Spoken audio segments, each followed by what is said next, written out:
Neste vídeo falaremos sobre mecanismos de defesa, o que são e por que devemos conhecê-los para atender melhor os nossos pacientes, para saber o que está acontecendo com os nossos pacientes durante os atendimentos.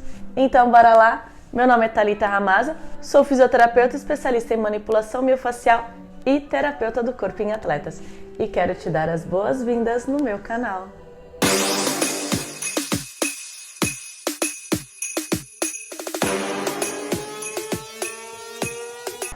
Para Freud, mecanismos de defesa são manifestações do ego diante das exigências de outras instâncias psíquicas, como o id e o superego. Já para Jung, mecanismos de defesa são recursos ou expedientes que o nosso ego utiliza para não confrontar a sombra.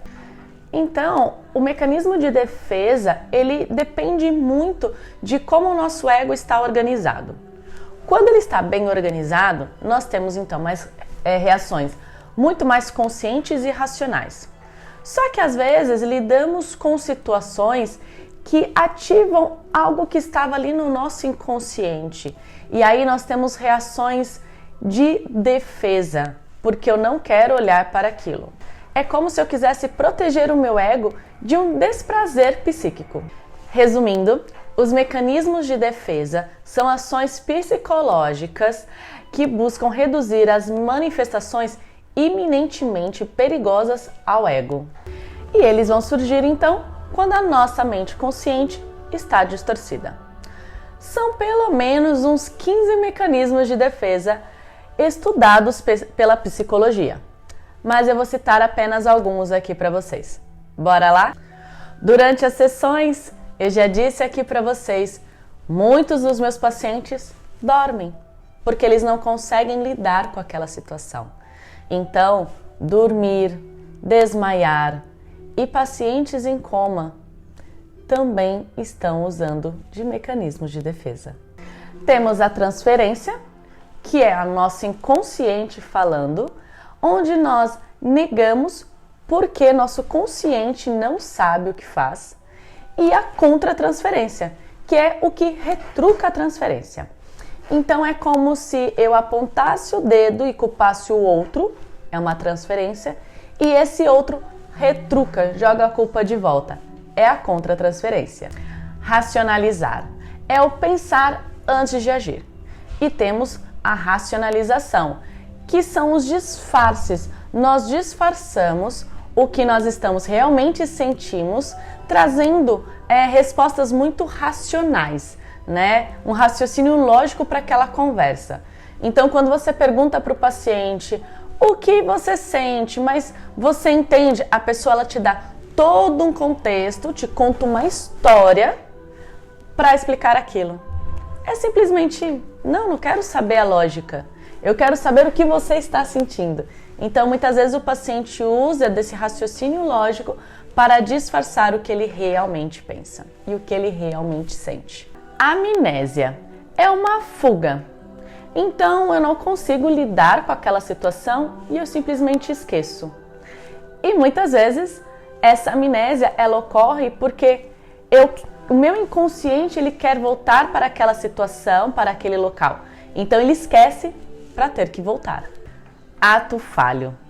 O ato falho é quando o meu inconsciente toma posse da minha fala e a verdade simplesmente sai.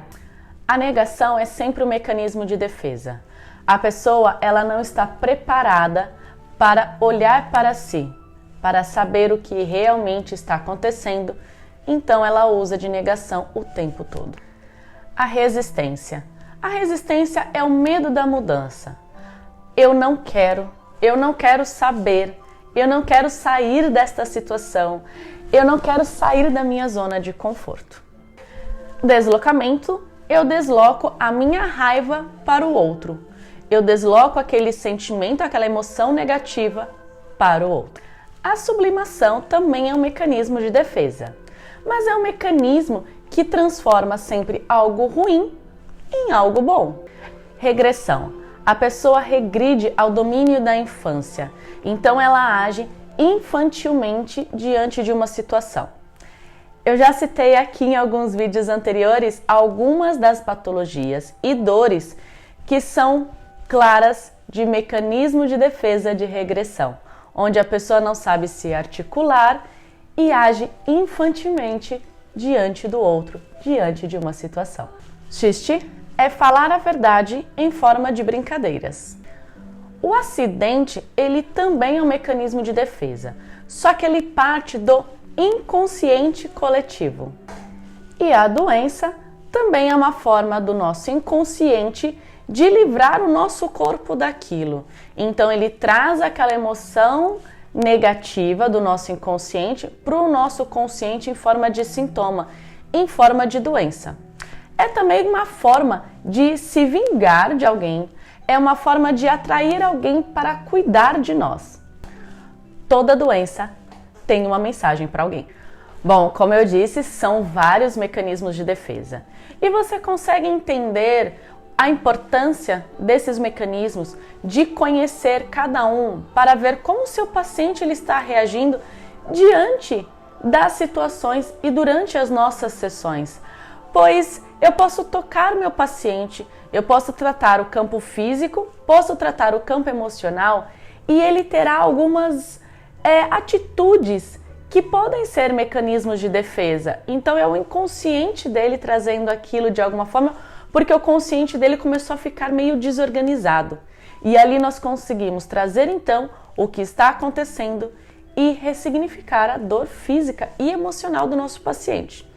Usando também o conhecimento de linguagem do corpo, segundo Cristina Cairo, nós conseguimos também direcionar esses pontos específicos de dor, de patologia, qual é a emoção, o que está vinculado, simbolizado ali, e conseguimos tratar o nosso paciente como um todo. Espero que tenha gostado desse vídeo, espero que tenha aprendido um pouquinho mais sobre os mecanismos de defesa. E se você gostou, deixe seu like, se inscreva no meu canal, que semana que vem tem vídeo novo para você.